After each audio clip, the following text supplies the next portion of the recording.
The year is 1600. Across continents, candles flicker, bells toll, and dawn stretches her first pale fingers across the edges of empires.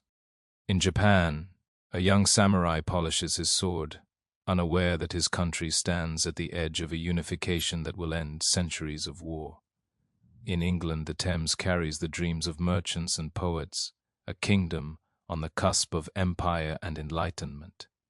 In West Africa, traders weigh gold against salt, and stories travel farther than ships. In the Andes, a weaver remembers the fallen Inca, her threads preserving a world that still beats beneath colonial silence. And in the Americas, whispers move through forests, of strangers with armor and crosses, and of resistance that burns quietly in the night. The world in 1600 is alive with tension, the old and the new, the sacred and the curious, the sword and the quill. It is an age of discovery, but also of loss, an age of faith and of doubt. As night falls and dawn rises across the globe, we will spend one full day, 24 hours through the eyes of those who lived it, people who did not know they were living in history, only in their own fragile moment. Welcome to History for Sleep, where the past drifts softly into dreams. Do not forget to write out in the comments where you are listening from.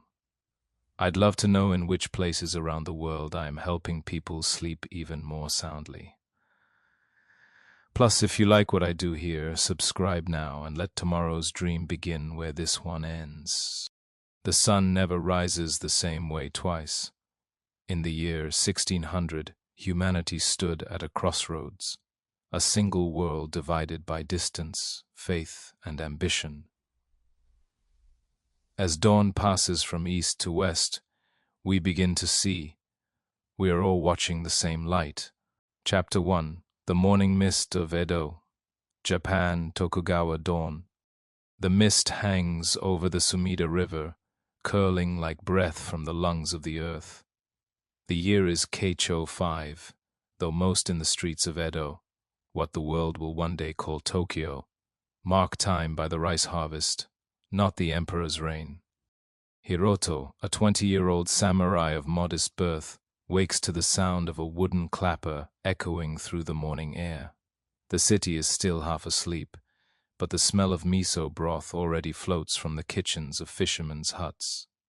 He sits in silence before the small kamedana, the household shrine, and bows once. His family serves a minor retainer under Tokugawa Ieyasu, who even now gathers power that will soon reshape all of Japan. Hiroto's life is bound by duty. Each day he trains in the courtyard, silent sword practice against the pale glow of dawn. The katana gleams like water, reflecting the first hints of sunlight. The bamboo stalks beside him sway, whispering as though they, too, know a storm is coming. Beyond the city walls, rumors travel faster than couriers. The great warlords, the daimyo, move like thunderclouds across the provinces. The memory of the Battle of Sekigahara, though yet to come, already hums beneath every conversation. Hiroto's master has spoken of destiny, that soon Japan will have one ruler, and the chaos of the Sengoku era will finally fade. Hiroto does not dream of war. He dreams of peace, of walking the lantern-lit streets without the weight of armor, of hearing temple bells without the echo of marching feet. As he walks to the riverbank, a group of peasants bows as he passes. They fear the samurai's sword more than they revere it. Hiroto looks away. He does not want their fear. He wants their trust. He stops near a bridge where merchants load barrels of sake for Kyoto. A boy nearby releases a paper boat into the current. The tiny craft spins, carried by the river toward the sea. Perhaps, Hiroto thinks, toward lands no one in Japan has ever seen. Overhead, cranes take flight in the early fog. Somewhere a bell tolls from Edo Castle, and with that sound, the morning of a new Japan begins. while Hiroto sharpens his blade beside the rising sun. Another world stirs beneath the grey clouds of England, a land of parchment and smoke, preparing for a different kind of conquest. Chapter 2. Smoke over the Thames. London, England. The fog over London smells of coal, sea salt, and ink. It is the spring of 1600, and the city trembles with restless ambition. Elizabeth I still sits on the throne, her hair now streaked with silver, her rule steady but shadowed by age. Beneath her, London has become the beating heart of a rising empire. In a narrow lane near Fleet Street, Thomas Green, a young printer's apprentice, wipes the ink from his hands. His world is one of presses, parchment, and whispered words. The smell of oak ink seeps into his clothes, his skin, his dreams. He lives in a time when words can both elevate and destroy. Only months ago, men were imprisoned for pamphlets that questioned the Queen's policies. Yet every day, the presses still thunder, the sound of revolution disguised as trade. Thomas sets a new type under flickering candlelight, a collection of sonnets written by a dramatist who drinks too much and owes everyone money, William Shakespeare. The pages smell of oil and ambition. Outside, the Thames murmurs softly. Ships creak in their moorings, laden with sugar from the Caribbean, spices from the East, and rumors from every port. The East India Company, newly chartered this very year, prepares its first voyage. London is no longer just a city, it is a doorway to the world. Thomas dreams not of war or conquest, but of words that last. He walks home through the twilight fog, past taverns where sailors trade stories of giant birds, golden temples, and cities that rise from the sea. He imagines printing such stories, holding them in his hands before anyone else in England knows they exist. As he passes St. Paul's Cathedral, he stops and looks up at the bell tower. It tolls midnight. The sound is deep and slow, the rhythm of a city becoming something larger than itself. He whispers a small prayer, not for salvation, but for time, for enough time to leave a mark before the next century arrives. From Edo's dawn to London's dusk, the day turns slowly, carrying dreams across oceans. The sword and the quill, both poised to change the world, one through silence, one through words. Chapter 3. The Court of Stars, Agra, Mughal, India. The scent of jasmine drifts through the marble courtyards of Agra, mingling with ink, sandalwood, and spice.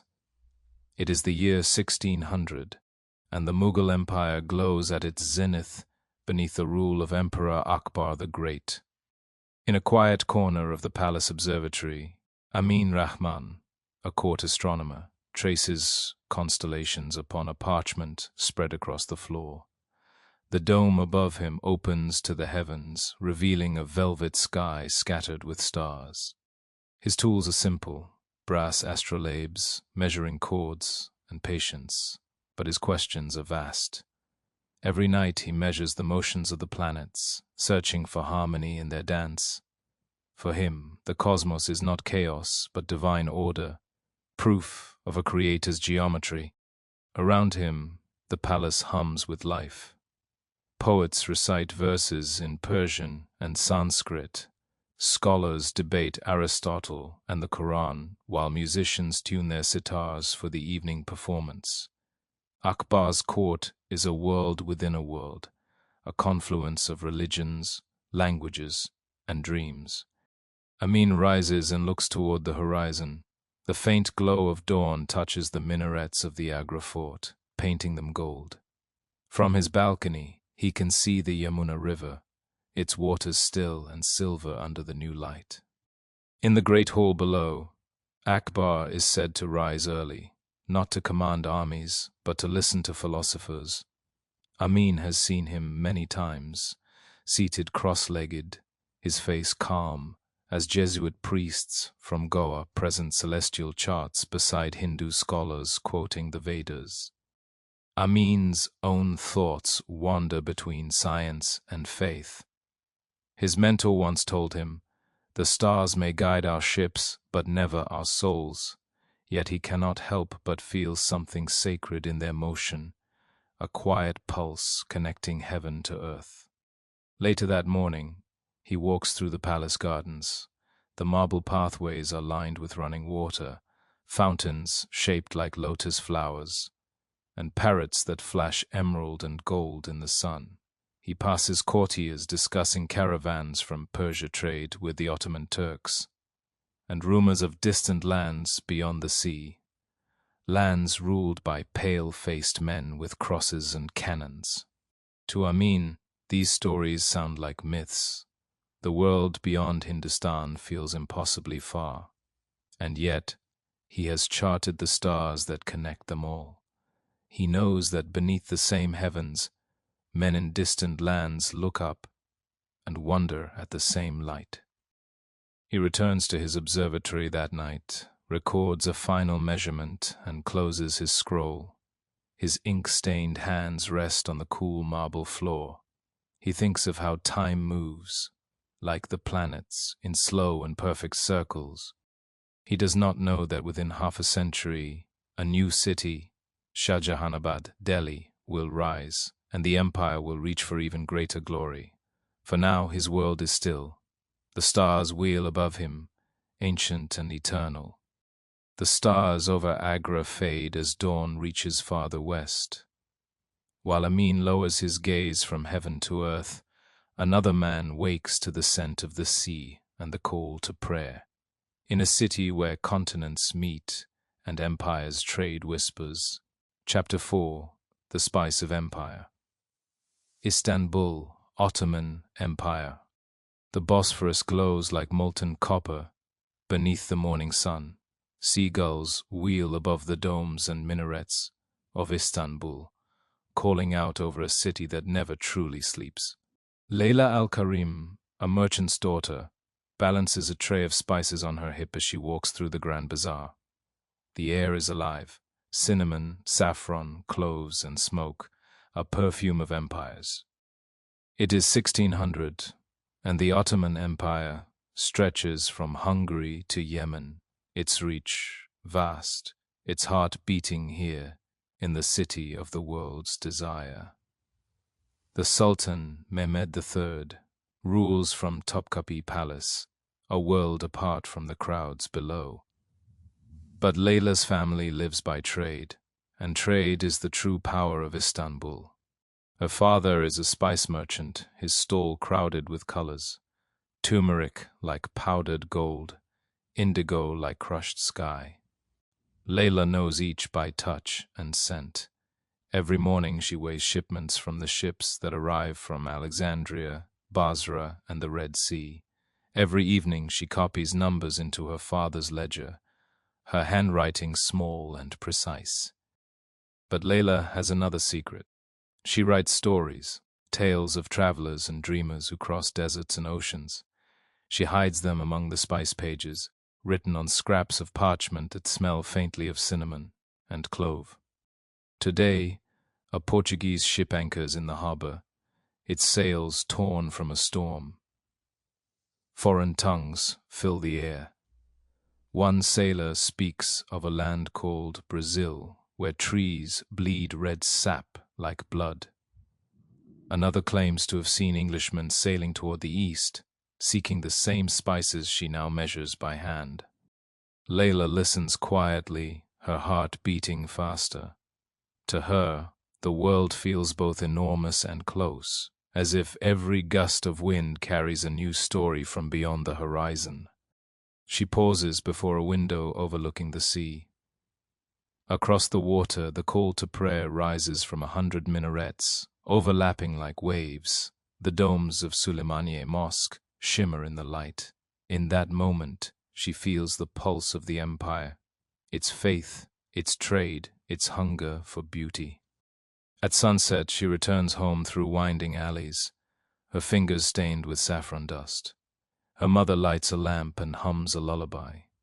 Layla sits by the window, the city glowing behind her, and begins another story, one she will never show to anyone. It is about a girl who dreams of the sea. It is about a city that connects worlds, and it ends with a whisper. The scent of spice lingers long after the merchant is gone. As Layla's lamp fades, the night passes westward.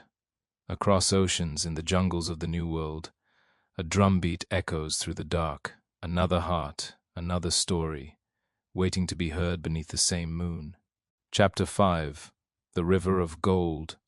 West Africa, Kingdom of Mali, Songhai remnants. The Niger River glows like liquid bronze beneath the rising sun.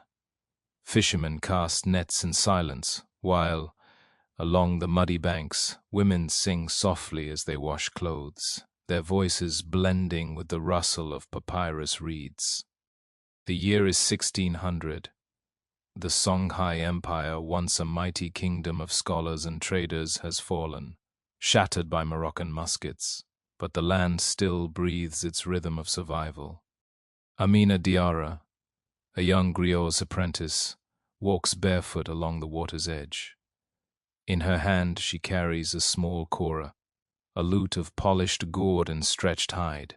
Her master, the griot Kande, once sang in the courts of Gao before the invaders came. Now they travel from village to village, keeping memory alive through song. Today they perform in a riverside market near Timbuktu. Traders from distant places crowd the stalls. Tuareg caravans with salt from the Sahara, Hausa merchants selling dyed cloth, and Moorish scribes offering verses in Arabic. The market smells of earth and pepper, of roasted yam and sun-warmed leather. Kande begins the performance with a low hum, his fingers plucking the strings in rhythm with the river's flow. Then he sings of the empire that was, of warriors and kings, of learning and faith. Amina joins in, her voice young but clear. Each note is a thread connecting the living to the dead. When they finish, the crowd claps softly. Coins, millet, and dried fish are offered as payment, but Kande accepts only what they can carry: stories, gratitude, and a place to sleep beneath the stars. That night, Amina sits by the fire, the kora resting on her knees. She asks her teacher why they sing of kingdoms long gone. He answers, because if we forget, then the conqueror wins twice, first with his weapon, and again with our silence. Amina looks into the flames and wonders what the future will remember of her people.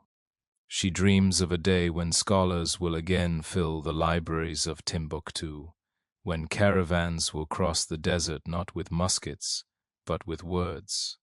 As the night deepens, she hears the steady lap of the river against the shore, an ancient sound, patient and endless. As Amina's fire fades to embers, the same moonlight touches distant waters, across an ocean, where another world is being reborn from ashes, its people caught between conquest and memory. Chapter 6. The Feather and the Cross. New Spain, former Aztec lands. The Valley of Mexico lies still beneath the morning mist. The once great city of Tenochtitlan, capital of the Aztec Empire, now sleeps beneath Spanish stones.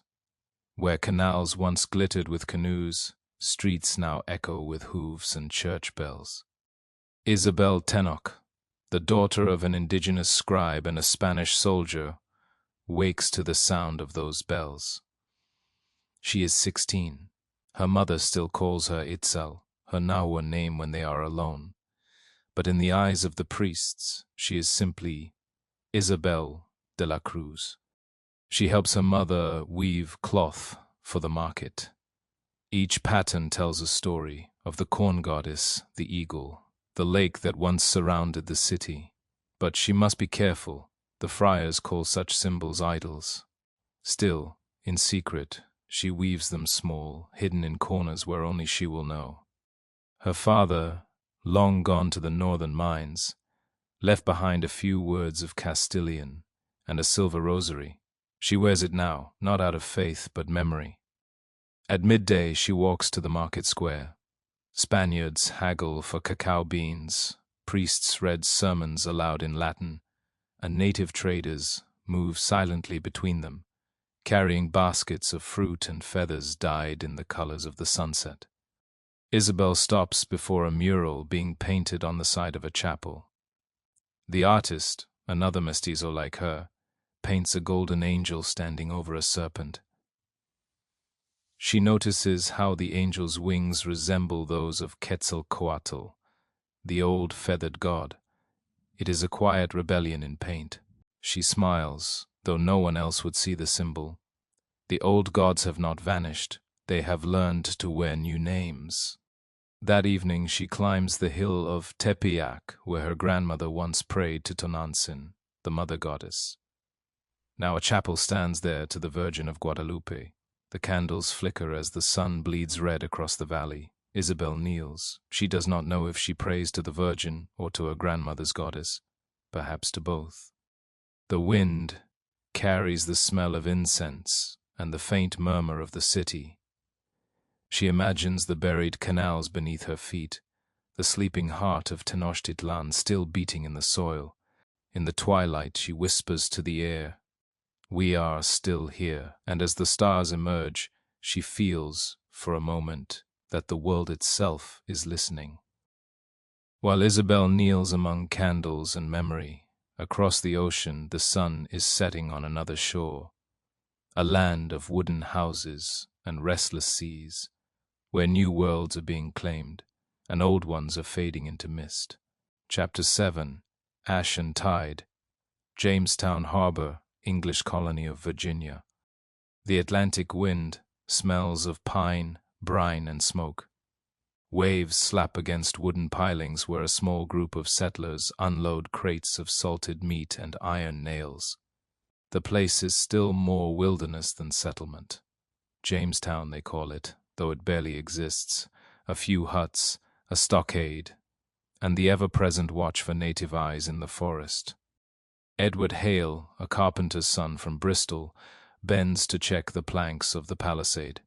His hands are cracked, his back sore, his mind somewhere between hope and hunger. The voyage had lasted months. Storms took 2 ships, fever another dozen men. Of the 100 souls who left England, fewer than 70 now work the damp Virginia soil. The air hums with insects. Nearby, a woman named Mary Reed tends a cook fire of maize and wild herbs learned from the Powhatan people.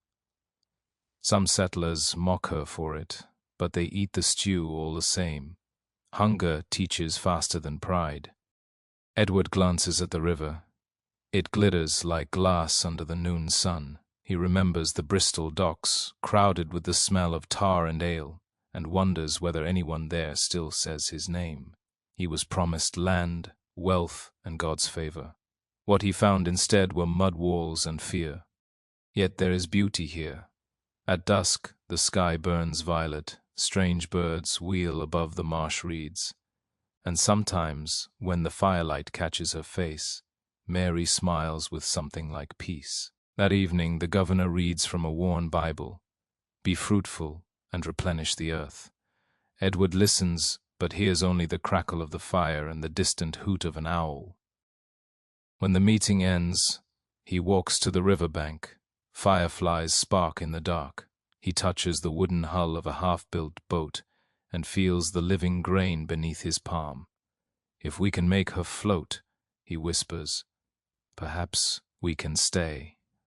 As Edward stares into the black water, the same stars shine beyond the horizon, over mountains far to the south, where another people endure, remembering an empire that fell but never vanished. Chapter 8. The Breath of the Mountains. Cusco Valley, Andes of Peru. The dawn over Cusco is thin and cold.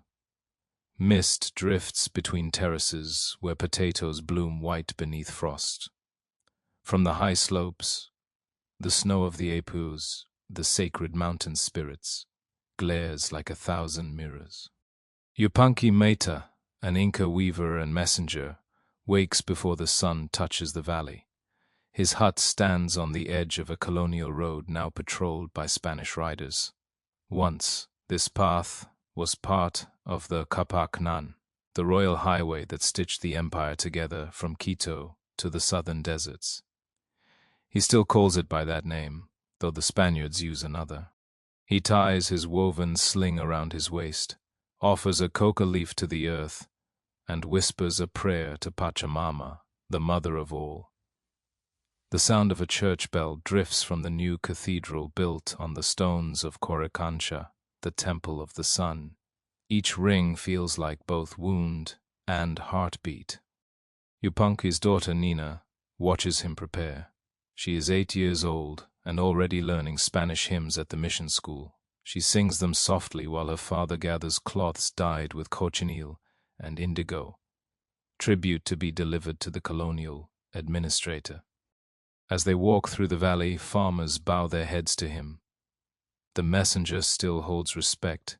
He carries words between worlds. At a river crossing, he meets a friar who greets him with kindness, asking in halting Quechua whether he knows the true God. Yupanqui smiles politely but does not answer. In his heart, the gods of stone and sky remain.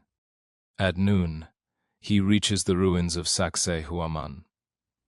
Spanish soldiers have taken its stones for their fortresses, yet the carved walls still fit so perfectly that not even a blade can pass between them.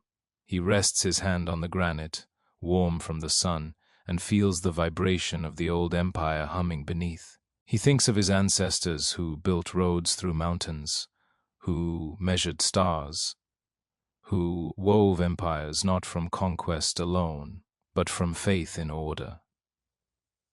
The Spaniards think the world begins anew with their flag, but Yupanqui knows better. Time turns in circles, not lines. That night, he and Nina sit beside their small hearth. He tells her the story of Inti, the sun god, who journeys each night through darkness to rise again. She listens, eyes wide, the firelight dancing in her irises. When she finally sleeps, Yupanqui steps outside. The Milky Way blazes above, bright as woven silver thread. He whispers to the mountains, "We are still here." And as his words rise into the thin air, carried westward by wind and memory, the sun rolls on toward the great Pacific, toward islands and ships, and the next waking soul of the turning world. Chapter 9. The Cross and the Typhoon. Manila, Spanish Philippines. The air smells of salt, mango, and wet rope. The port of Manila wakes beneath clouds streaked with gold, the sea restless after a night of rain. A young navigator named Diego Morales stands on the deck of a galleon still slick with storm water. He is 22, born in Seville, and has not seen his homeland since he was 15. His life belongs to the Manila galleons, ships that connect two halves of the world, trading silver from the New World for silk, porcelain, and spice. Behind him, the walled city rises, churches, arsenals, and the tiled roofs of convents. The air rings with church bells, the clatter of carts, and the chanting of friars. Spanish soldiers patrol the gates, while Tagalog porters and Chinese merchants move in the same rhythm, a city of 1,000 tongues and one hunger, trade. Diego checks the ship's compass, still damp from the storm. He knows this place too well, the endless bureaucracy, the weight of empire, the way the church bells compete with the sea. He looks toward the dockside market, where baskets of bananas and birds of paradise feathers gleam in the sun. A group of local fishermen argue with a friar over taxes. A Chinese trader examines bolts of silk under the watch of a guard. Among the bustle, Diego spots Sister Inez, a Dominican nun who has been teaching at the mission school for orphaned children. She waves to him briefly. They exchange few words, only silent understanding. She once told him, "Every voyage changes the soul, even those made on land." Later that afternoon, the governor's herald announces news from across the ocean. A ship from Acapulco has arrived. It brings letters, sugar, and silver, and word that war brews in Europe again. Diego sighs. Even at the farthest edge of the world, the noise of Europe echoes. As evening falls, he climbs the ship's mast to watch the sunset. The horizon burns red, then cools to violet. Flying fish dart through the dying light. He thinks of the thousands of leagues between here and Spain, of the storms he's survived, the men buried at sea, the silence of nights when only the stars kept him sane. The wind shifts, carrying the faint sound of a choir from the cathedral. For a moment, the sea calms. Diego closes his eyes and imagines he can still hear the bells of Seville. As Diego drifts in his memory, the world turns once more. South of him, where the scent of nutmeg rides the wind and volcanoes breathe against the dawn, another soul wakes, bound not to empire, but to the ancient pulse of the islands. Chapter 10. The Scent of Fire. Ternate, the Spice Islands, Moluccas. Before dawn, the jungle breathes steam. The island of Ternate glows faintly under the sleeping volcano, a pyramid of green rising from an endless sea. Ayulonta, daughter of a nutmeg grower, wakes to the chirp of geckos and the hum of cicadas. The air is heavy with spice, nutmeg drying on woven mats, cloves stacked in baskets, smoke curling from the clay hearth. She lives in a village along the coast where palm fronds brush the water and the smell of the ocean never fades. Her people have traded these spices for centuries, long before the Portuguese, long before the Dutch, long before the word spice became a coin. But now foreign ships crowd the harbor, flags of crimson and orange, men with armor, crosses, and guns. They call themselves the Dutch East India Company, and they speak of alliances, contracts, and exclusive rights. Ayu has seen their smiles, sharp as the knives they carry. Her father still deals with them. He remembers the Portuguese before them, the same hunger in different words. Spice, he says, is not for eating anymore. It is for power. At midday, Ayu helps her mother stir nutmeg syrup in a copper pot. The scent fills the hut, sweet and sharp, like sunlight and sorrow. Outside, men load baskets onto small boats bound for the fort. She slips away to the cliffs where the jungle meets the sea. From there, she can see the volcano's smoke spiraling into the clouds. She imagines the earth itself breathing. Her grandmother once said the island has a soul, the volcano its heart, the spice its blood. In the distance, a Dutch ship fires its cannon, a warning shot to another village refusing tribute. Birds explode from the trees. The sea shudders. Ayu grips her necklace, a small carved clove her grandmother gave her. "So you remember," she'd said. By evening, rain falls in silver sheets. Ayu helps her family cover the drying mats.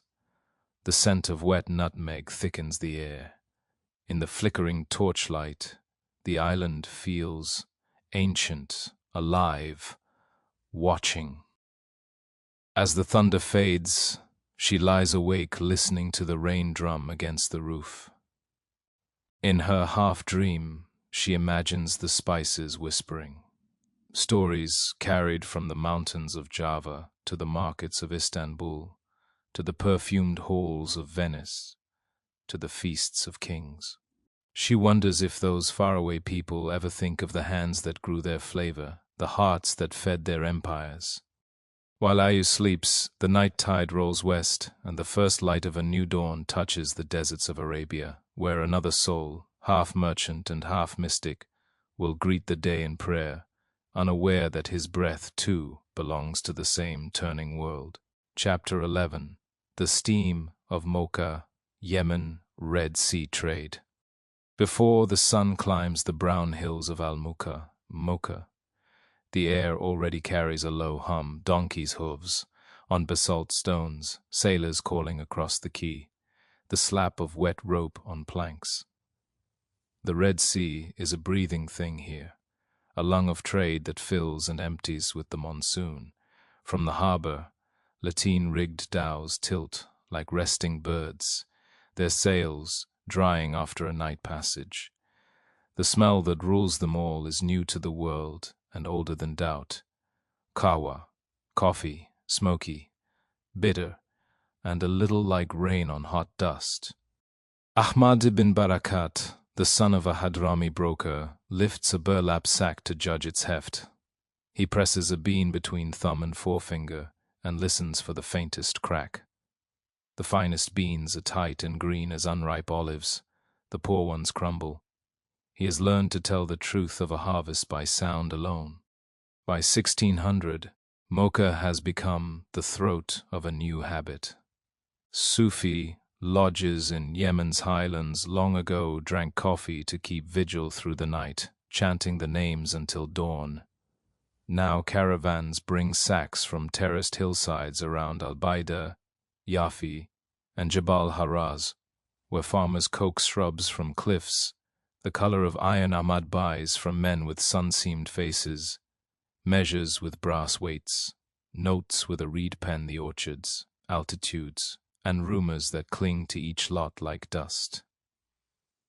The coffee will sail to Jeddah and Cairo, to Aden and Surat, to Istanbul, where scholars argue whether this dark drink is medicine or mischief. He knows the argument well. Coffee gathers people into rooms, rooms make talk, talk grows teeth. In Cairo, Ahmad once heard, a jurist declared coffee lawful because it wakens the mind for prayer. Another muttered that wakefulness can sharpen sin. Ahmad smiles at the memory. He has seen dervishes whirl until the world falls away. Compared to that, coffee is a small, honest spark. At mid-morning he walks the customs arcade, where scribes sit beneath pierced stone windows. Sun coins the floor in latticed light. The Ottoman tax official, neat as a ledger column, inspects seals, counts sacks, and recites numbers with the even calm of a man who never wastes breath. Beyond the arch, Ras al-Kabir rises from sea to sky, and gulls follow the spill of chaff like snow. A woman from the highlands approaches the scales with her brother, Salma, grey scarf pinned tight against the wind. She has brought coffee from terraces her grandmother carved with a mattock and a prayer. Ahmad invites them into the shade, pours water from a goatskin bag, and listens more than he speaks. He learns what he needs in the pauses between their words: late rain, a pest in the lower groves, bandits farther west. He pays fairly, adds a handful more, and she nods once, the kind of gratitude that doesn't like witnesses. Noon. In the souk, the roasters turn their shallow pans. A fragrance rises like an argument with God, and men queue silently as if for a blessing. A boy grinds with a hand mill, stone on stone, a whispering wheel. The first cups pour honey dark, thin smoke rising in threads. Ahmad drinks with sailors, Somali, Gujarati, Ottoman, who share a language of calloused hands. News travels faster than ships. A Portuguese frigate sighted in the Bab el-Mandeb, a Dutch factor sniffing at Arab warehouses, a new coffee house in Cairo where poets trade verses for refills. After the prayer of Asar, Ahmad climbs to the cliff path where wind scrapes the rock clean. Mocha lies below like a scatter of shells. The water beyond is hammered blue, and far down the coast a black triangle moves, a dhow whose crew sings a rowing song that comes to him in shreds. He opens a small leather notebook and copies weights, names, the way a certain sack held the light, notes that will outlive the ache in his shoulders. By evening he enters a zawiya, a Sufi lodge nicked by salt and time. The sheikh is an old man with a face the sea has carved. They chant the dhikr softly, not to wake the neighborhood. Breath measured, names of God slow and steady, the heart turned like a wheel. Someone brings a pot of coffee from the brazier. Cups pass hand to hand. The sheikh smiles into his beard. The world prays by shifts, he says. Tonight the hills pray for the sea, and the sea prays for the hills. Coffee keeps them both awake to each other. When Ahmad returns home, the wind has changed, cooler, from the north, smelling faintly of cedar that no tree here has ever known. He falls asleep the way a harbor sleeps, ropes creaking, hulls answering. In his dream, sacks become constellations, the beans small stars that sail from terrace to cup, connecting hands that will never meet. While Ahmad sleeps in the breath of the Red Sea, the same wind crosses the Sahara and climbs the Atlas to a city of red walls and green tiles, where a scribe dips his pen in sugar-gold wealth and writes the afterlife of empires on paper that will outlast kings. Chapter 12. The Palace of Shadows. Marrakesh, Saidian Morocco. Marrakesh reddens under the sun, like an ember roused by a bellows. The Kutubia minaret throws its long morning shadow across a city of gardens and dust, orange blossoms and hooves. Just beyond the crowded lanes lies a wonder built to be whispered about, El Badi Palace, a festival of carved stucco, onyx and zellige, whose pools mirror the sky until sparrows break it with their wings. In a shaded loggia, Yusuf al-Azhari, a court scribe in the service of Sultan Ahmad al-Mansur, steadies a parchment with the side of his hand. His inks, indigo and lampblack, cinnabar and copper green, sleep in oyster shells. The palace, finished and yet never finished, is a theater of power. Courtiers glitter like blades. Ambassadors from Spain and England cool their opinions with fans. Eunuchs move with the noiseless certainty of stars. Yusuf is a quiet planet in their orbits, gravity disguised as ink. The year is 1600. Al-Mansur, the Saadian sultan they call Ad-Dahabi, the Golden One, rules a Morocco newly rich in sugar and in spoils from the far bend of the Niger. 9 years earlier, Moroccan guns shattered the Songhai at Tondibi. Caravans now trudge north with salt and scholars, manuscripts and memories. Yusuf has copied letters to govern the distant city of Timbuktu, to settle tariffs in Sijilmassa, to bargain with London for cannons and powder. A brittle peace hangs on all of it, light as the wing of a moth and just as fragile. Today his task looks simple. Record the inventories of the palace stores, but the lists carry their own dramas. Bales of sugar from the mills of Chichawa and Safi, pepper and cloves that smell of rain at the end of the world, dyed silks that argue with the sun, a pair of Spanish clocks that pretend to understand time. Each item is a rumor of elsewhere. The palace eats distance for breakfast. At midday, the audience hall fills with cooled air. Marble drinks the heat. Fountains speak in voices that have never needed words. Yusuf stands at a discreet remove as envoys present their flatteries. The Englishman has a face like weathered oak and a talent for promising everything tomorrow. The Castilians, velvet, is the color of bruised fruit. Both want what sugar buys, favor, safe harbors, the memory of old defeats, sweetened past recognition. When the room empties, Yusuf slips through the garden of bitter oranges to a door so plain it looks like a mistake. It opens on a narrow stair, a private study, where the Sultan sometimes listens to news unpolished by ceremony. Al-Mansur arrives without announcement. He is older than the stories allow, but not weaker. His gaze seems to weigh men grain by grain. He asks about letters from Timbuktu, about a scholar's petition to repair a library roof, about reports of Portuguese ships sniffing at the Atlantic coast. Yusuf answers carefully, each syllable a brick where a mislaid one could bring down a wall. The Sultan nods, unmoved by either fear or praise. An empire, he says, half to himself, is a poem the desert recites until someone forgets the next line.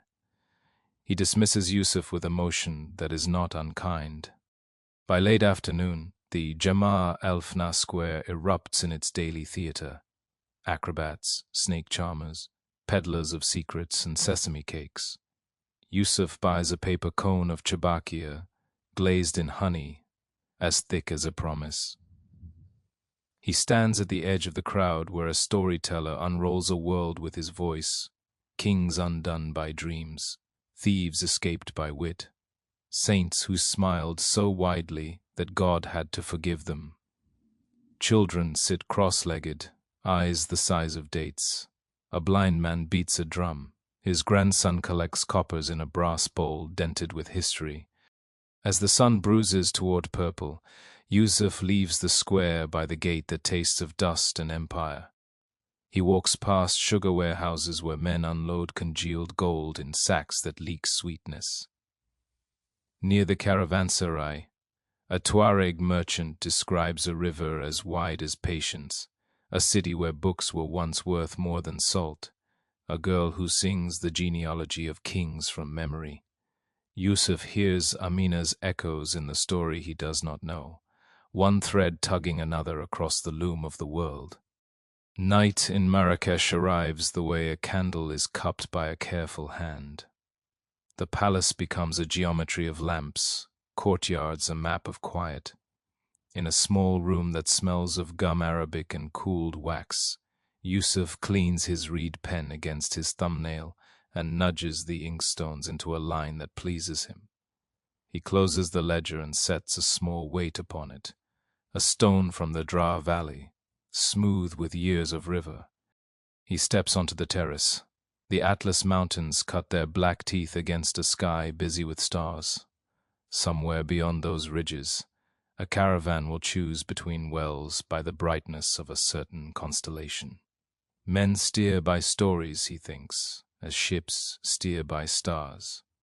From the garden below rises the faint chime of a water clock from Spain pretending to govern Moroccan night. Yusuf laughs under his breath and raises his eyes above all clocks, all ledgers, all palaces. The greater time keeps its own counsel. He recites a verse, half prayer, half punctuation, and feels the city exhale. The palace sleeps, the sugar cools, and the desert remembers every footstep. Far to the north and east, where rivers braid through plains and winter keeps a sharper blade, another dawn sharpens, carrying our day toward Europe's edge and the next waiting voice. Chapter 13. The Mirror of Water, Venice, Republic of Venice. The lagoon lies still, a sheet of tarnished silver beneath a sky half spent with dawn. Gondolas nudge the worn steps of the Riva degli Schiavoni. Oars creak. Somewhere a bell coughs awake. Venice smells of salt, wax, and damp stone, an aging queen powdered with fog. Lucia Contarini, daughter of a glass blower from Murano, crosses the narrow bridge with a covered basket. Inside lie cups so thin they almost hum when she walks. Her father calls them angel tears. To the merchants of Lisbon and Antwerp, they are proof that the world's fragility can be sold by the dozen. She boards a barge for the city's heart. The Grand Canal unwinds like a memory. Palaces lean toward their reflections, listening for yesterday's applause. The Serenissima, once mistress of the sea, now feels the Ottoman shadow close like dusk. Portuguese ships cut around Africa. Dutchmen chart new maps. Venice survives by style. Lucia delivers her wares to a shop near San Marco, then lingers beneath the pigeons. The square fills slowly. monks, couriers, spice sellers, a troupe of masked actors rehearsing in whispers. She buys a cup of hot wine steeped with clove, a flavor come all the way from Ayu's island, and wonders what hands carried it here. By midday she reaches the arsenale, where workers hammer oak and rope into ships that smell of pitch and despair. Her brother Matteo labors there. She brings him bread wrapped in linen. They eat beside the dry dock. Matteo speaks of wages, of a rumor that the Council of 10 plans to tax salt again. Lucia half listens, tracing the veins of light across the water. Every sound, the clang, the gulls, the hiss of steam, is time itself breathing. Afternoon rain drifts in from the Adriatic, fine as silk. Lucia shelters in a small chapel, whose ceiling blooms with peeling blue. A friar preaches softly. Commerce is the tide, prayer the anchor. She thinks both are true, and neither keeps the city from sinking. At twilight she returns to Murano. The furnaces roar like tame volcanoes. Her father shapes molten glass with an iron pipe, spinning light into form. He hands her a new goblet, its rim thin as a whisper. "Hold it up," he says. "See? Even fire remembers water." That night, the lagoon glows with lanterns reflected twice, once in water, once in imagination. Lucia watches them until they blur, each one a little star burning against the dark. As the rain drifts east over the Alps, its mist finds another city where bells toll for a scholar counting the heavens rather than prayers. Chapter 14. The Astronomer's Candle. Krakow, Polish-Lithuanian Commonwealth. Snow gathers in the corners of Krakow's market square, muffling the clatter of carts. The cloth hall looms pale and silent beneath its arches. Merchants huddle beside brazier fires, smoke curling into the frozen air. From the Collegium Maius, a bell rings the hour, its sound crisp as frost. Mikołaj Wojciech, a mathematics tutor barely 29, trims the wick of his lamp. The flame flares, trembles, then steadies, throwing circles of gold over his desk. Charts cover the table, epicycles, planetary tables, crude sketches of lenses. He is one of many who still wrestle with the ghost of Copernicus, whose book had turned the heavens inside out not far from here half a century before. Outside, the winter of 1600 is hard. Peasants bring thin firewood from the Vistula banks. Beggars sleep beneath eaves where the wind gnaws like a wolf. Mikołaj earns his bread, teaching sons of merchants how to measure fields, how to calculate eclipses, how to turn certainty into numbers. Yet what he loves is the sky, its order, its quiet defiance of politics. Tonight he climbs the wooden stair to the observatory tower. The moon hangs above the wall like a coin left out in the cold. Through a cracked brass tube, the newest lens from Venice he heard, he traces Jupiter and its faint companions. Little sparks move beside the planet's edge. He counts them, heart quickened. Could they be stars? No, moons perhaps, circling their own sun. The universe has begun to multiply. Below, the watchman's dog barks. Church bells echo across roofs, tiled with snow. Mikołaj wraps his cloak tighter and murmurs a line from Psalm 19. The heavens declare the glory of God, and the firmament showeth his handiwork. He wonders if God minds how humans keep redrawing his handiwork with each new telescope.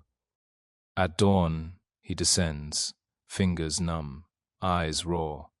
Students wait in the lecture hall, their breath rising like ghosts. He teaches the geometry of spheres, careful not to name the heresies the Jesuits still debate. But between the lines he lets wonder breathe. If the earth moves, he says softly, then we are all travelers forever circling. None of them forgets it. When the class ends, he steps into the courtyard. The snow has stopped. Light spills over the towers in a color that does not yet have a name. Somewhere a lute plays a slow mazurka. He feels a strange calm, as if the world, for one silent moment, stands still inside its motion. As Mikolaj closes his frozen hands around the telescope's brass, dawn reaches the farthest edge of our wandering day. Across the North Sea, sails stir, and another people wake to the hum of trade and tide. Chapter 15. The Wind and the Ledger. Amsterdam, Dutch Republic. Dawn breaks pale over the IJ Bay. Masts crowd the harbor like a forest of wooden prayers.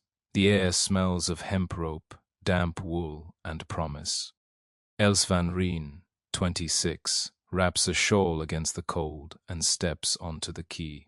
She carries a small leather ledger bound with twine, the accounts of her family's merchant house. The name Van Rijn and Company is painted on the warehouse door in fading ochre. It is 1600, and Amsterdam has become the center of the world's newest addiction trade. The Dutch East India Company is still in its infancy, but already the talk of every tavern and dock. Fortunes rise and fall with the tide. Els checks the crates being rolled toward the ships, barrels of herring, sacks of linen, bricks of beeswax, all bound for Lisbon, Batavia, and Bantam. A young sailor jokes about the sea's temperament. She answers with a ledger's precision. Temperament is profit lost per hour, she says, half smiling. Inside the counting room, ledgers line the walls like scripture. She traces numbers with her quill. Profit margins, debts owed, shipments delayed by storms or politics. Outside, bells ring from the Westerkerk, their echoes mingling with gulls. Her father, once a seafarer, now sits by the window, his right leg gone to the Baltic winter. He reads aloud the news from the Corante, talk of Spanish blockades, English ambitions, and a new world carved by old greed. At noon, she meets with a Portuguese Jew named Isaac da Costa, who brings news of spice prices from the east. They speak quietly of routes, risks, and rumors of gold near Japan. Els listens, calculating silently. The Republic's freedom, she knows, is written in ink as much as blood. By afternoon, she walks along the canals newly dredged from marshland. Windmills turn like deliberate thoughts. Children chase each other along the frozen edges. She stops by a bridge and looks toward the horizon, where ships vanish into gray mist, carrying men who might never return. When she was small, her mother told her that every ship leaving Amsterdam carried a piece of the city's soul with it. Els believes it still. She closes her ledger for the day and writes a single line at the bottom of the page. Profit uncertain, wind steady, faith required. As night falls, lanterns flicker across the water. The reflection doubles the city, one above, one below, trading in light. While Amsterdam's lamps shimmer over calm canals, far to the north the same wind howls through broken cliffs and heather, where another soul walks against the cold, not for trade, but for belonging. Chapter 16. The Song of the Glen, the Scottish Highlands. The wind sweeps through the Glen of Rannoch with a sound that seems older than language. It carries the scent of peat smoke, pine resin, and distant rain. The year is 1600, and Scotland stands uneasy. Tribes divided by clan, religion, and crown, yet bound by the same hills that guard their secrets. Ewan mac Leod, son of a minor laird, wakes to the hollow cry of a curlew. His thatched hall stands beside a loch, as dark as iron. He dresses in a woolen plaid, the colors of his kin, green, brown, and a thread of red for courage. His people have seen too many seasons of change. The Reformation has split faith like wood. The Crown in Edinburgh speaks of unity, but old feuds burn quietly. In the glen, news travels on horseback and rumor. Ewan's duty is simple: tend the herds, settle disputes, keep his clan's borders safe. Yet he feels the pull of something larger, stories sung by the fireside about a world beyond these moors. He often climbs the ridge, above the loch, to watch the horizon where the sea glows faintly silver. That morning he meets Mairead, the healer's daughter, gathering herbs by the burn. She greets him with a teasing grin, the laird's son walking alone, seeking cattle or courage. He laughs, though his heart stirs. She teaches him the names of plants: yarrow for wounds, foxglove for the heart, heather for remembrance. They speak of strange tidings, ships from England, whispers of colonies across the ocean, talk of uniting crowns. She shrugs. The lowlands make promises, the highlands keep ghosts. Later, in the hall, the clan gathers. A bard sings the tale of Fionn mac Comhale, the giant who sleeps beneath the hills, waiting for Scotland's need. The music hums through the rafters, through bones and blood. Ewan feels it settle inside him like a promise. After the feast, he steps outside. The sky above the glen is a vault of stars so clear he could believe each is a spirit's eye. He kneels, presses his hand to the earth, and whispers the old blessing his grandmother taught him.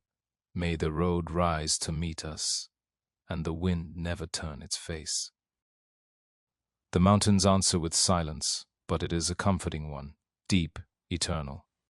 When dawn creeps again across the hills, mist coiling around stone, Ewan takes his staff and begins walking toward the sea. He doesn't know if he seeks fortune, or simply proof that the world is larger than the glen. As Ewan's steps fade into fog, the sun completes its long circuit. From the highlands to the Nile, from the Andes to Edo, the world exhales, one day older, yet the same pulse beneath every sky. Chapter 17. Frost and Faith. Russian Frontier, 1600. Morning crawls pale across a plain of ice and birch. The river Volga lies half-frozen, its current moving under glass. In a small wooden chapel outside Yaroslavl, a candle sputters in the draught. The scent of tallow and pine smoke lingers over rough-hewn pews.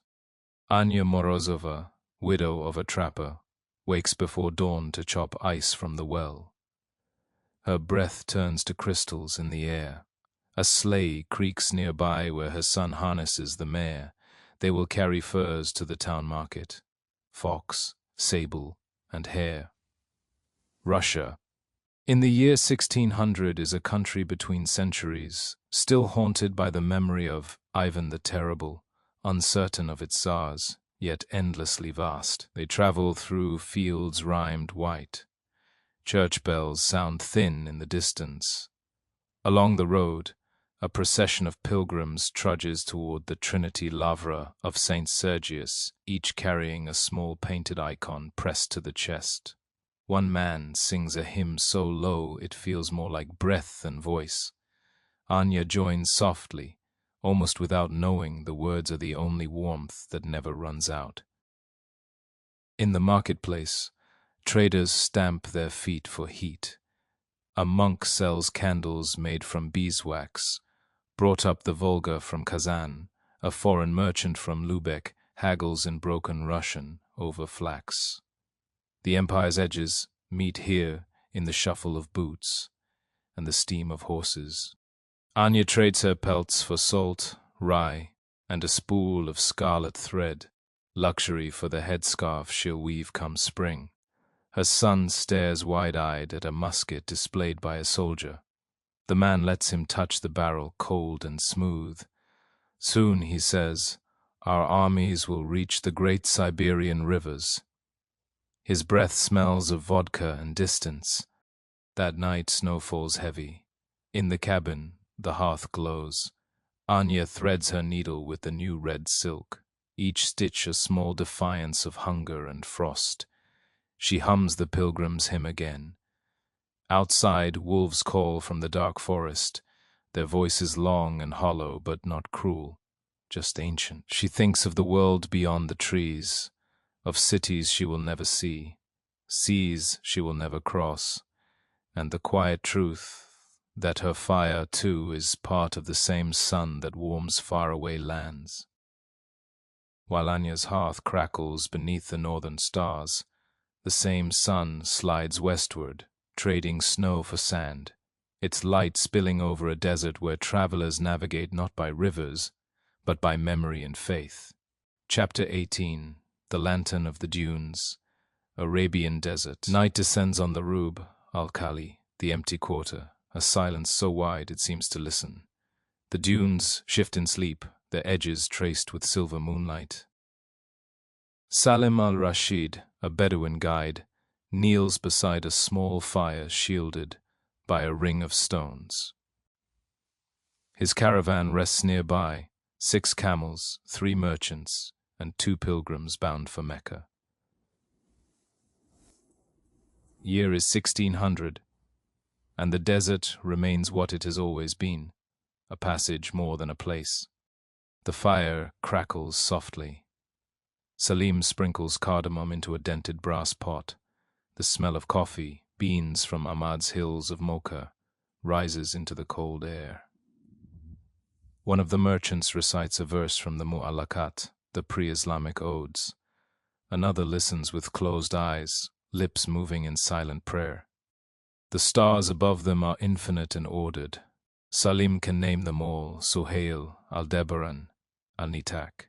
Each one is a compass, a word of God etched in light. He turns his gaze south, where the horizon glows faintly, the reflection of campfires beyond sight. The desert is never truly empty. It hides nations of wind. After the prayer of Isha, he checks the camel's ropes and feeds them dates. His youngest beast, bright-eyed and stubborn, nudges his shoulder until he laughs. The sound startles the pilgrims. Laughter travels strangely here, swallowed and returned as something older. He remembers his father's teaching. The desert is a teacher of truth, too bare for lies. Every journey, Salim believes, is a test of patience and of listening. When the sand hisses, it is warning of a change in wind. When silence deepens, it means dawn approaches. Toward midnight, the sky cools to indigo. He stands alone at a rise and looks upward. The Milky Way spills like dust across heaven. He traces the path that leads toward Mecca, then farther, toward seas he has never seen, toward lands that drink the same stars. Somewhere beyond, ships trade spice, scholars write under candlelight, peasants sleep beneath snow. He feels the scale of it, an entire world breathing in one long rhythm. As dawn nears, a faint warmth brushes the eastern dunes. The caravan stirs. Salim pours the last of the coffee into tiny cups. The first light glints on the curve of each camel's saddle. He calls softly, "Yalla, we go." The desert answers with the hush of wind beginning again. And so another day rises, snow to sand, ink to flame, breath to prayer, the circle unbroken, the same sun touching every life we have met and every one we never will. The year 1600 continues, one heartbeat shared by the world. Chapter 19. Ink and Porcelain, China Ming Dynasty. Dawn spills over the Jiangnan plain like pale silk. Mist drifts through bamboo groves and settles along canals where barges slide without a sound. In the city of Jingdezhen, the kilns already burn, mouths of fire breathing blue smoke into a gray sky. Li Wei, a porcelain painter, dips his brush into cobalt. The bristles tremble above a half-glazed bowl. His hand knows the motion before his mind names it, the curve of a crane's wing, the rhythm of a wave. For 3 generations his family has worked these kilns, painting for emperors they will never meet. The year is Wanli 28, 1600. The Ming court grows weary. Its coffers leak silver brought by foreign ships to the ports of Guangzhou and Macau. Yet the artisans of Jingdezhen still chase perfection, each pot a prayer for balance between earth, water, and fire. Li Wei's apprentice, Chen, grinds minerals on a stone slab until they sing. Master, he asks, why paint cranes when no one will ever see them? Li Wei smiles faintly. Heaven sees them. That is enough. By midday, the furnace roars, air shimmering with heat. Outside, women hang cloth to dry beside the river. Scholars sip tea in shaded pavilions, debating poetry and taxes with equal gravity. A trader from Fujian tells of Portuguese and Spanish ships, of black-robed priests who speak of one god and carry clocks that tick louder than hearts. Li Wei listens but says nothing. He paints another line, the stroke so thin it could be breath itself. Each bowl will travel farther than he ever will, packed in straw, carried by mule to the coast, then by junk across the sea to lands he can only imagine. At dusk he walks home along the river. The kilns still glow, reflected like small suns on the water. His wife waits with rice and chrysanthemum tea. Their daughter sleeps on the mat beside the window, clutching a shard of broken porcelain that glitters faintly in the lantern light. Li Wei touches her hair and thinks, the world breaks easily, yet still it shines. As Li Wei's kiln fades to ember, the same sun slides southward through clouds heavy with rain, toward a kingdom of golden roofs and winding rivers where trade, faith, and power dance beneath the monsoon. Chapter 20. The Monsoon Bell. Ayutthaya Kingdom, Siam. Thunder murmurs above the Chao Phraya River. The rain comes suddenly, warm and silver, drenching the wooden quays of Ayutthaya. Monks in saffron robes hurry beneath parasols. Elephants sway through the streets, their hides steaming in the downpour. Kanya, daughter of a rice merchant, stands beneath the eaves of her family's warehouse watching the storm. She loves the way rain flattens the world, how temple spires blur into the sky. Her father calls from within, asking her to tally the ledgers. Rice, teak, fish sauce, tin, each line a heartbeat of the city's trade. Ayutthaya in 1600 is the pivot of seas. Persian, Indian, Chinese, Portuguese, and Japanese merchants crowd its docks. Ships from Malacca and Goa bring spices. Junks from China bring silk and porcelain marked with Li Wei's blue cranes. The kingdom grows rich on movement. By noon the rain eases. Kanya crosses the river by boat to the Wat Phra Si Sanfet temple. Bells ring in the damp air. Inside, novices chant. Their voices echo like wind in bamboo. She kneels, palms together, and prays for balance, between profit and virtue, between the seen and unseen. Near the temple gate, she meets Nok, a young monk who once studied Persian arithmetic with traders from the West.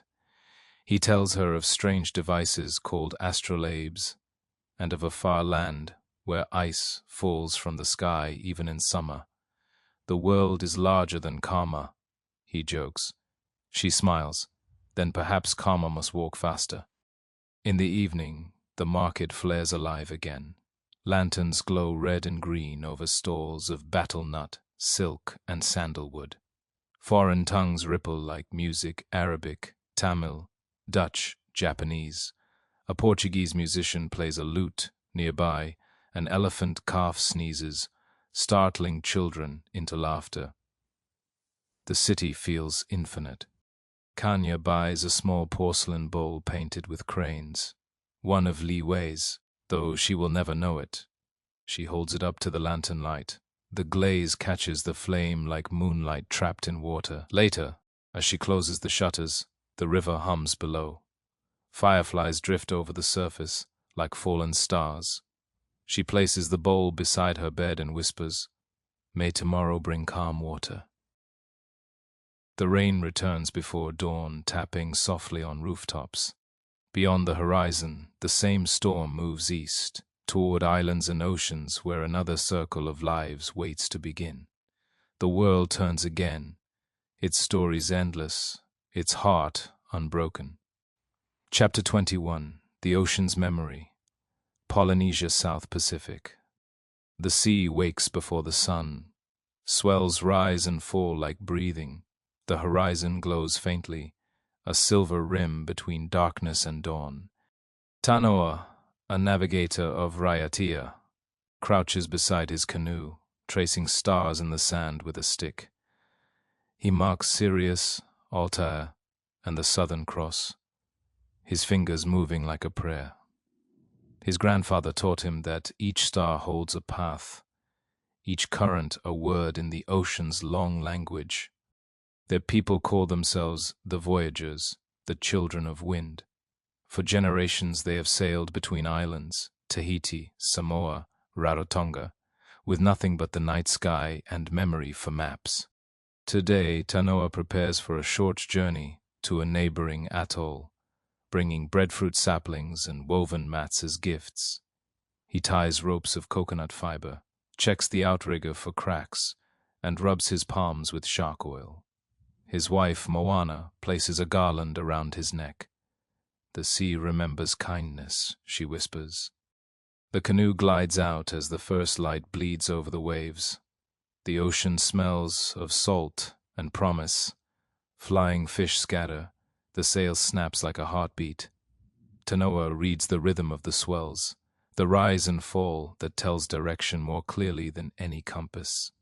By midday, the sky hardens to blue. Clouds gather low on the horizon, a sign of land. He hums a song his ancestors once sang on longer voyages, when they crossed distances that would one day bewilder the world.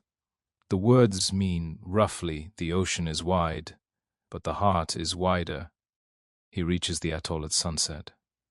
The reef breaks the waves into whispers. Villagers greet him with laughter and firelight. Children help drag the canoe ashore. Women bring coconuts split open, the milk cold and sweet. The air smells of smoke and pandanus. That night, they feast and sing. Drums throb like the earth's own pulse. Tanoa sits by the fire, watching the stars rise again. He points to the constellations and shows the children how to read their directions. One boy asks, "How far do the stars go?" "As far as courage," Tanoa says. When the moon reaches its highest point, he closes his eyes. The sea hums beyond the reef, eternal and forgiving. He feels it, that quiet truth. Every shore is one step of the same wave. While Tanoa drifts into sleep beside the surf, the same stars shine above mountains half a world away, where another city dreams of order, faith, and rebirth atop the ruins of an older world. Chapter 22. The Heart of Stone. Mexico City, New Spain. The city once called Tenochtitlan wakes to bells and smoke. The canals are gone now, filled with earth. The streets run straight and foreign. Yet beneath them, the ghosts of water still murmur. Diego Xolotl, a stonemason of mixed blood, part Nahua, part Spanish, walks through the morning mist toward the Cathedral of the Assumption, which rises where the Templo Mayor once stood.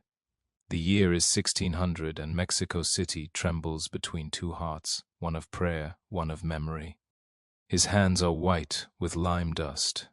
He carves cherubs for the cathedral facade, shaping European faces from Aztec stone. Each strike of his chisel echoes both creation and loss. He knows that the stones remember the temple drums. At noon, he eats tamales in the shadow of a Spanish archway.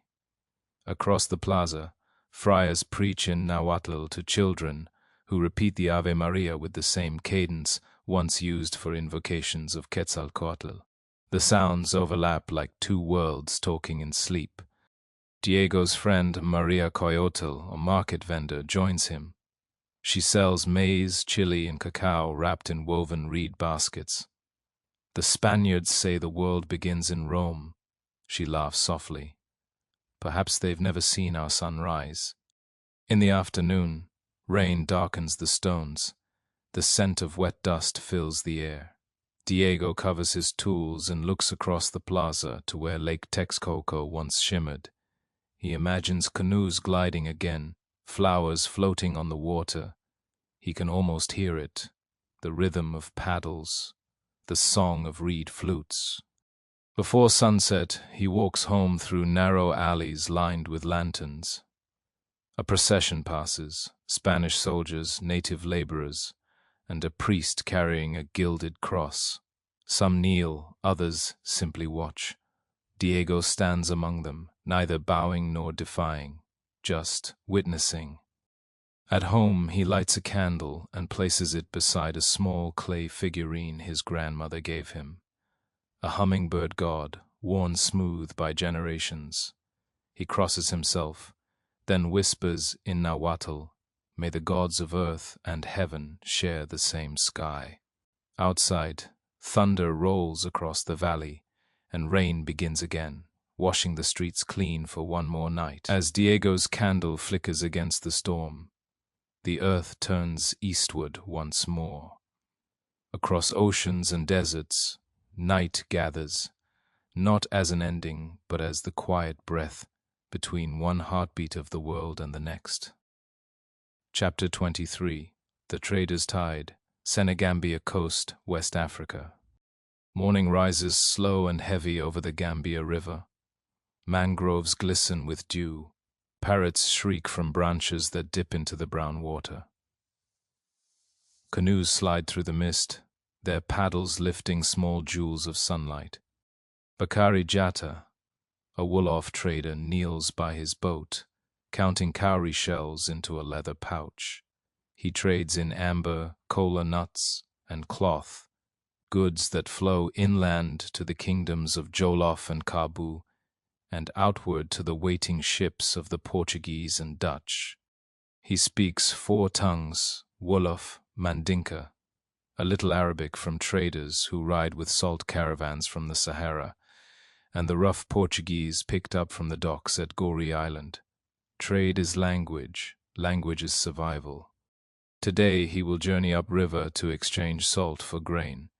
His wife Aisatu helps tie the bundles. The air smells of smoke and palm wine. The call to prayer drifts from a distant mosque, its echoes tangled with the beat of drums. Here Islam, spirits, and ancestors share the same breath. Bakari's friend Joao, a Creole interpreter, waits at the riverbank.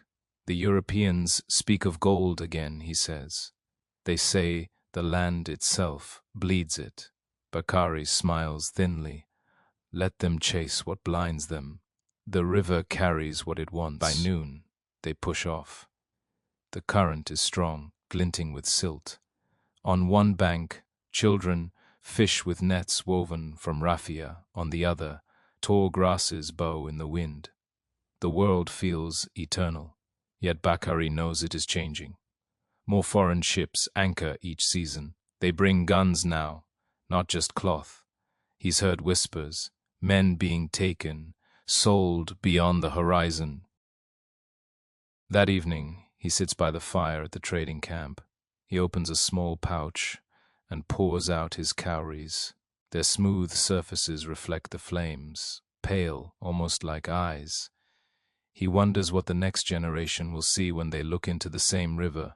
The wind changes, drums beat far downstream. Somewhere, a new ship has arrived. As Bakari listens to the rhythm of the drums and tide, the same river of sound crosses the sea and finds another shore, where music rises from strings and cities hum with thought instead of paddles. Chapter 24. The Candle and the Quill. Paris, Kingdom of France. A grey dawn filters through the narrow streets of Paris. The Seine steams in the chill. The bells of Notre Dame echo like slow thunder.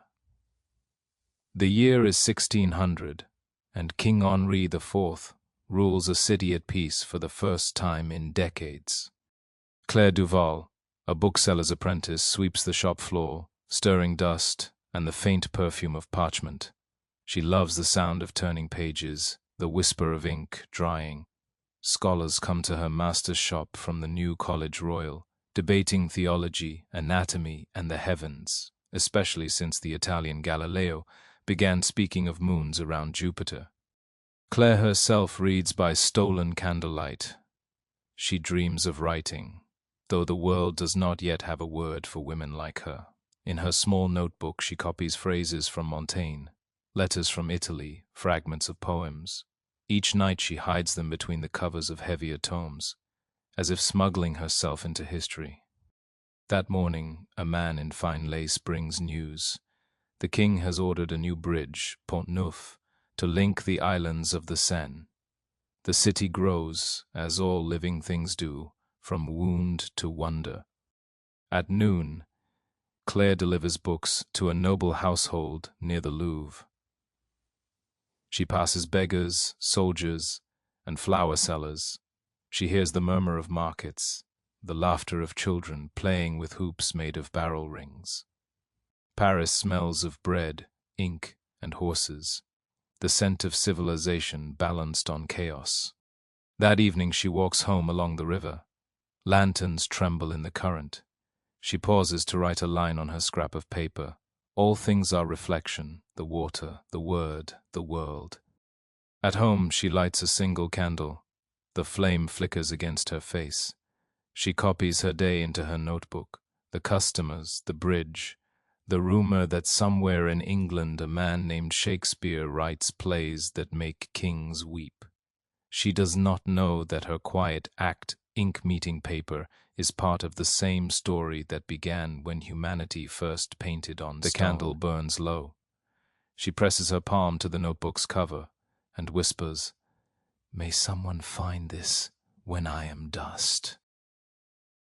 As Claire's candle gutters, its smoke joins the dawn rising over another land, where winter mists shroud mountains, and a samurai walks toward the gates of Edo, carrying the silence of a new age. Chapter 25, Twilight over Edo, Japan. The evening wind moves through Edo with the scent of pine and river. The city, rebuilt and thriving, hums like a living drum. Lanterns bloom along narrow streets where merchants bargain, monks chant, and children chase fireflies between sake stalls. Hiroto, the same samurai we met long ago, now older, stands on the veranda of a small dojo. His hair has streaks of gray. His hands, once quick to fight, rest calmly on his knees. It has been years since the Battle of Sekigahara, and Tokugawa Ieyasu now rules all Japan. The long wars are over.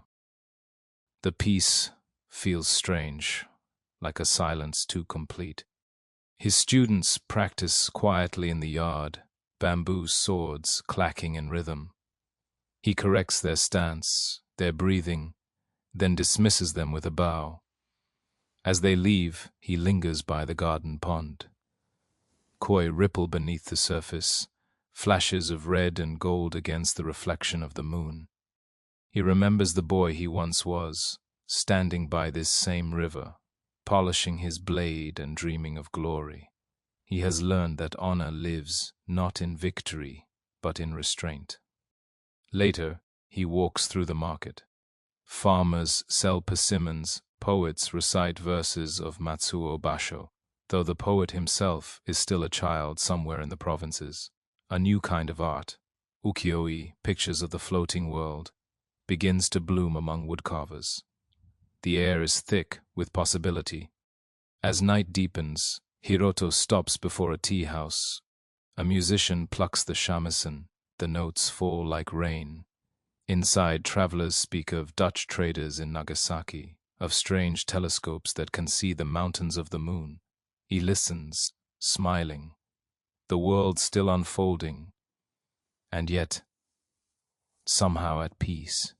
Returning home, he writes a short poem in his journal. Two rivers meet, the old and the new, both flow into night. He sets down the brush, blows out the candle, and steps outside. The city hums softly, a cradle of light on the edge of history.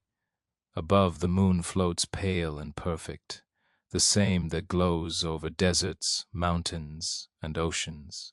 Hiroto bows to it once, not as warrior, not as servant, but simply as man. And as the moonlight drifts over Edo, it completes its long circuit.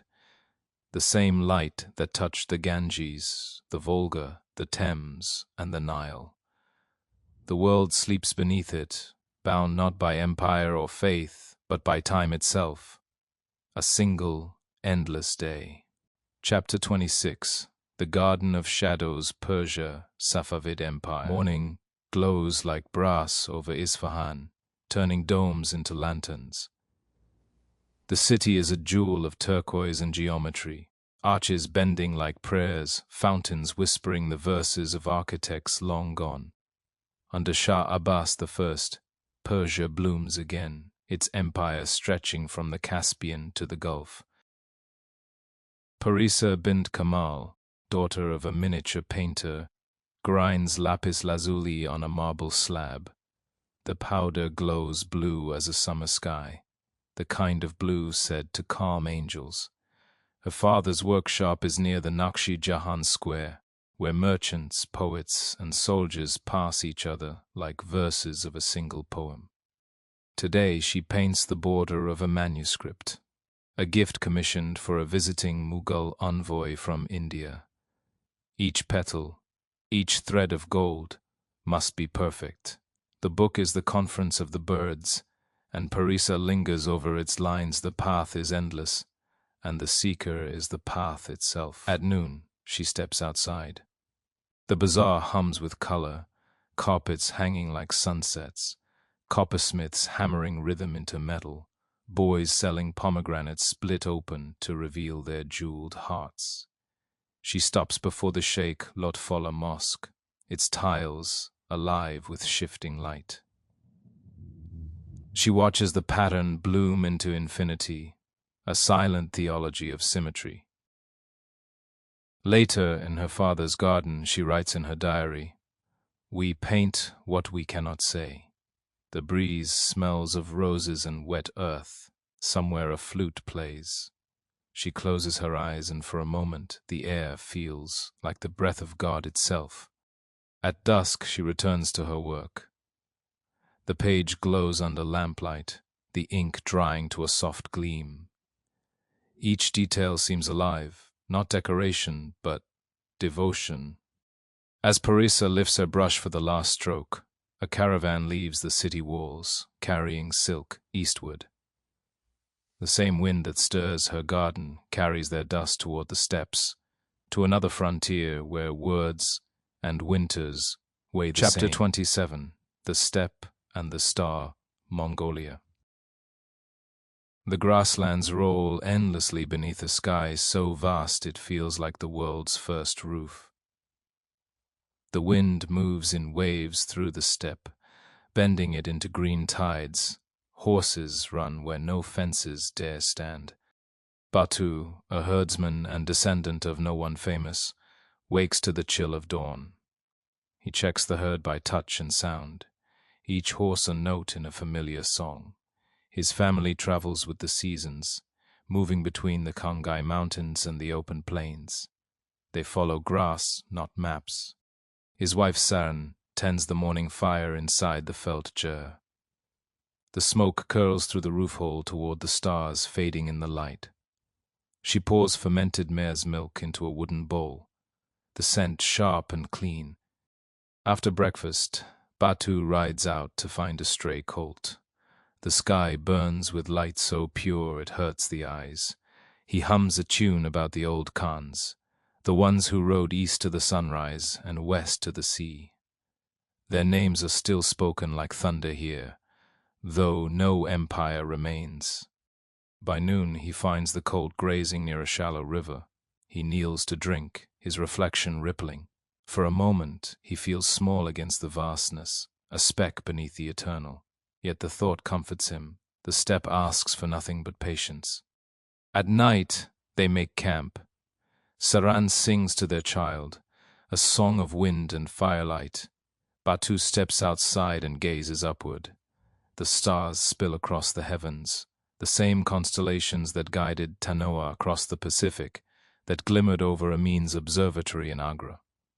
He does not know their names, only that they belong to him as much as to anyone. He whispers a simple prayer to the endlessness. Let the horses find grass, let the night be kind. The wind answers by moving through the tall grass, as if to say it already has. While Batu sleeps beneath the wide Mongol sky, dawn creeps westward, toward towers of learning and faith, where pens scratch on parchment and the silence of thought fills the air like incense. Chapter 28, The Lion's Hymn, Ethiopia, Highlands of Axum. The morning sun strikes the mountains of Tigray in slow gold. The highlands are quiet except for bells, the soft ringing of goats moving along a stony path, and the deeper sound of prayer rising from a rock-hewn church carved before memory. Alem Tesfaye, a young monk, carries water uphill in a clay jar. His robe brushes against the dry grass, and dust clings to his sandals. He lives in the monastery of Abuna Yemata Gur, perched like an eagle's nest among cliffs. The world below seems both infinite and far away. The year is 1600. The Solomonic dynasty rules Ethiopia, its kings tracing their bloodline to the union of Solomon and Sheba. Faith weaves through every breath here. The monks rise with the dawn, chant gaze hymns by candlelight, and copy psalms on parchment made from goatskin. Alem's task today is simple: grind ochre for ink. The pigment stains his fingers the color of sunset. His teacher, Father Gabra, teaches him to write each letter with patience. Every curve is a prayer, he says. After morning prayers, Alem climbs the cliff path to watch the clouds roll over the valleys. Far below, farmers lead oxen through terraced fields. The scent of frankincense and acacia drifts upward. He feels both small and infinite. By midday, a traveler arrives, a Coptic messenger from Egypt, bringing news of Jesuits in the north and rumors of Rome's curiosity. Father Gabra listens politely, but says nothing. The faith of these mountains has its own roots, older than crowns or popes. At dusk, Alem helps light the church lamps. The walls glow faintly, painted with saints whose eyes are wide as moons. As he chants, his voice joins the echo of generations. That night, he writes a line in his journal. The stone remembers every word we speak to it. Outside, hyenas call from the hills, their laughter carrying into eternity. And as Alem's voice fades into the night air of the highlands, the same sun that warmed his ink crosses the sea to another land of domes and marble, where the sacred speaks colors instead of words. Chapter 29, The Painter and the Silence, Florence, Italy. The bell of Santa Maria del Fiore tolls 8 times, its sound rolling over rooftops like water. The streets of Florence smell of linseed oil, damp stone, and bread. Inside a narrow studio near the Arno, Luca Bellini cleans his brushes in turpentine, watching the pigments spiral like galaxies in a jar. He is 24, apprenticed to an aging master who once studied under the followers of Titian. But this is no longer the golden age. Art now serves the church, not the soul. Still, Luca paints because he cannot stop. On his easel stands an unfinished portrait, a woman with hands folded in prayer, her expression caught between faith and fatigue. He has been painting her for months.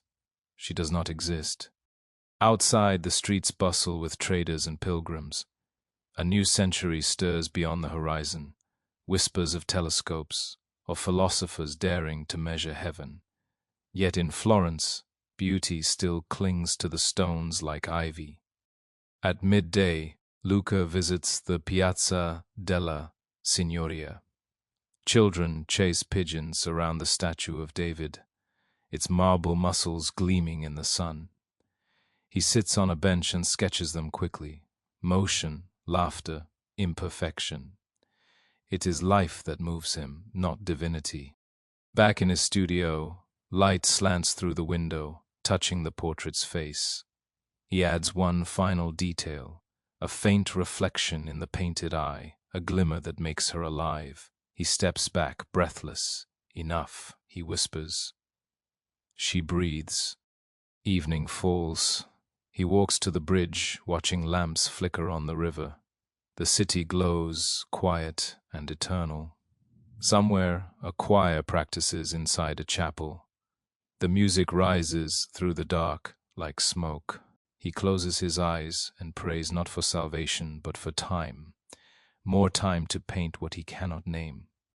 As Luca's candle burns low beside his living portrait, the same wind that rattles his window carries northward, toward frozen seas and silent cliffs, where the world ends in ice and light. Chapter 30. The Edge of the Map. Iceland, the northern frontier. The night is long, though it is never fully dark. The sky glows with green fire, ribbons of the aurora borealis weaving above the snow. The year is 1600, but here in Isafjordur, time moves differently. Kjartan Eriksson, a fisherman and storyteller, stands by the shore mending his net. His beard is white with frost. The sea growls softly under a skin of ice. Beyond it, nothing but distance, the cold breath of creation itself. His wife, Bryndis, waits inside their turf-roofed home, stirring a pot of fish stew. Their son, still small, carves runes into driftwood by the fire. The marks are half play, half inheritance. When the wind howls, Kjartan tells stories of Odin's ravens, of Greenland's vanished farms, of ghost ships sailing through fog. The old myths are fading now, but he keeps them alive between tides. A story, he says, is a net that catches time. At dawn, he rows out with 2 companions. The sea flashes with ice crystals, the oars squeaking in their locks. They drop lines into the deep black water. The silence feels ancient, immense. Kjartan looks east, where the sky blushes faintly pink. He imagines the lands beyond, cities of marble, deserts of fire, jungles of birds he's never seen. All of it connected by the same wind, the same moon, the same turning earth. By evening, they return with fish heavy in the nets. The sun dips briefly below the horizon, then hesitates, refusing to disappear entirely. Bryndis greets them with laughter. Their child runs through the snow. Smoke rises from the chimney, the northern lights rippling overhead. Kjartan sits by the fire and listens to the crackle, the breath of the sea beyond the walls. He whispers one last story, this one about the world itself, a great round ship sailing forever through night, carrying all of us, each candle, each voice, across the endless water. He looks toward the window where the stars shimmer like frost on glass, and smiles. The fire dies, the aurora fades, and the second day ends. The world rests, suspended in its quiet orbit, while new dawns gather unseen. Tomorrow will come as it always has, and humanity in every corner will open its eyes once more. Epilogue: the quiet turning of the world. The world breathes. From the first spark of dawn to the last sigh of night, it has turned once more, silently, faithfully, as it has for billions of years. The fires in Edo have dimmed. The kilns of Jingdizen cool. In Marrakesh, the fountains whisper to themselves beneath the moon. In Krakow, frost gleams like dusted glass on the windows of scholars. Along the Niger, the river folds the stars into its current and carries them downstream, as if returning them to the sea. Everywhere, the same pulse. A samurai setting down his sword, a Venetian girl shaping fire into glass, a monk in Agra drawing circles through the stars, a griot singing empire into memory, a Bedouin guide watching the horizon blur with dawn, a printer setting letters in London that will one day spell eternity. Each breath, each heartbeat, part of one vast and ordinary miracle, the persistence of being alive.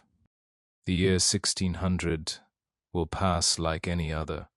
Empires will rise and crumble, kings will die, children will be born to names no one yet knows.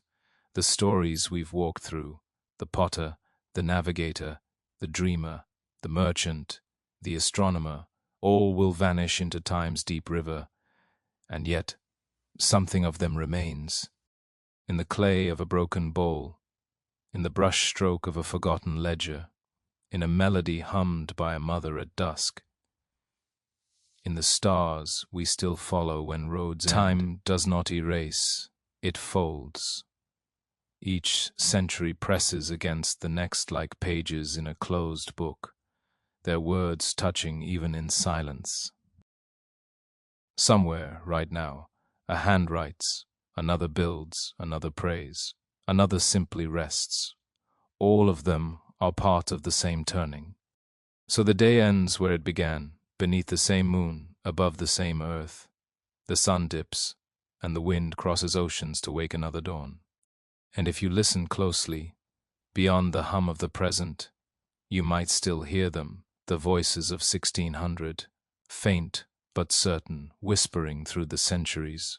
We were here, we lived, we dreamed, and the world kept turning. If you are sleeping already, sleep well. If you are listening, may the rest of your night be easy. Subscribe to History for Sleep, and let the next story find you